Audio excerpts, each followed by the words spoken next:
ஒரு ஞானியிடம் 2 பேர் வந்தனர். ஒருவன் வருத்தத்தோடு கேட்டான், நான் ஒரு பெரிய பாவம் செய்துவிட்டேன். என் மனம் அதை நினைத்து தினமும் துடிக்கிறது. நான் செய்த பாவத்துக்கு மீட்சி உண்டா?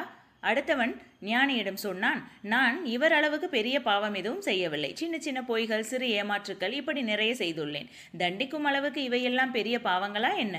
ஞானி சிரித்தார். முதல் ஆளிடம், நீ போய் பெரிய பாறை ஒன்றை தூக்கி வா என்றார். இரண்டாம் அவனிடம், நீ போய் இந்த கோணி நிறைய சிறு கற்களை பொறுக்கி வா என்றார்.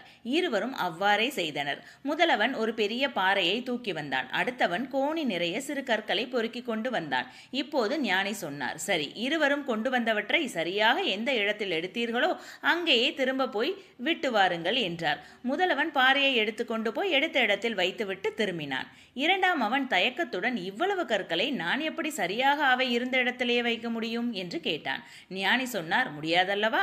அவன் பெரிய தவறு செய்தான். அதற்காக வருந்தி அழுது மன்னிப்பு கேட்டு அவன் மாற்று பரிகாரம் செய்து அவன் மீட்சி அடையலாம்.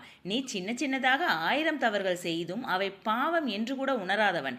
யாரெல்லாம் பாதிக்கப்பட்டவர்கள் என்பது கூட உனக்கு நினைவிருக்காது. அவனுக்கு மீட்சி சுலபம், உனக்கு தான் மீட்சி என்பது மிக கடினம். இக்கதையின் மூலம் நாம் அறிவது என்ன? பாவத்தில் சிறிய பாவம் பெரிய பாவம் என்று எதுவும் இல்லை. இந்த கதை உங்களுக்கு பிடிச்சிருந்துச்சுன்னா please subscribe, like and share. Thank you.